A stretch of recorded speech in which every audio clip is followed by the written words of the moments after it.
Hello, this is Ron Paul with your weekly update for October 10th.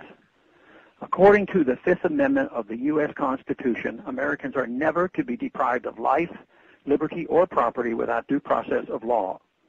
The Constitution is not some aspirational statement of values allowing exceptions when convenient, but rather it is the law of the land. It is the basis of our republic and our principled bulwark against tyranny. Last week's assassination of two American citizens, Anwar al-Awlaki and Samir Khan, is an outrage and a criminal act carried out by the President and his administration.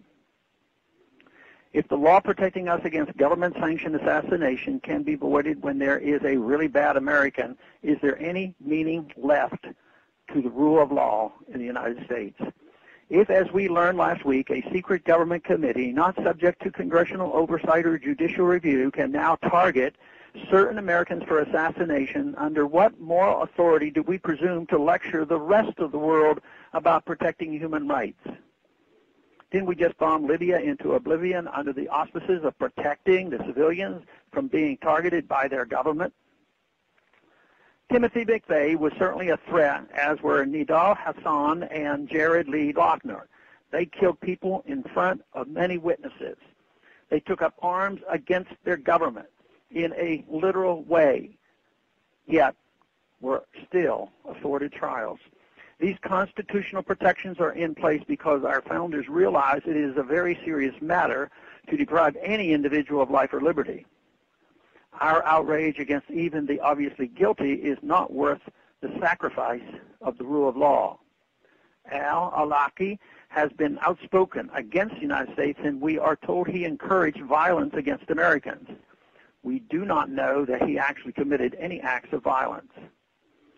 Ironically, he was once invited to the Pentagon as part of an outreach to moderate Muslims after 9/11. As the U.S. attacks against Muslims in the Middle East and Central Asia expanded, it is said that he became more fervent and radical in his opposition to U.S. foreign policy.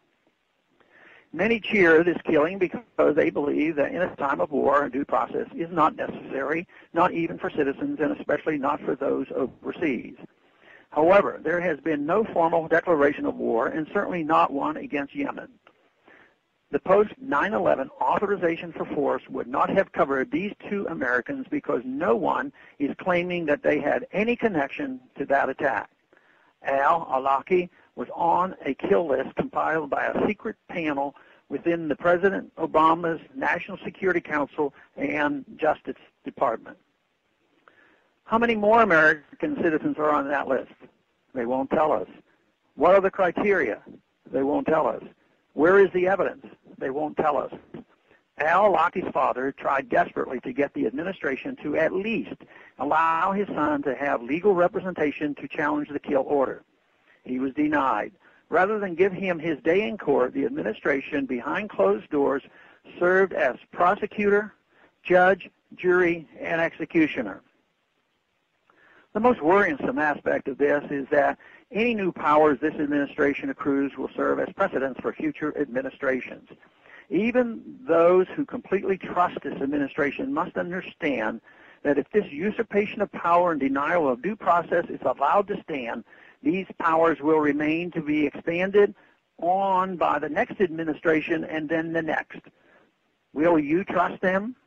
History shows that once a population gives up its rights, they are not easily won back.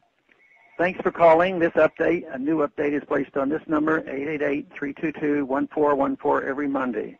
The written text can be found on my webpage, www.house.gov/Paul. Thanks for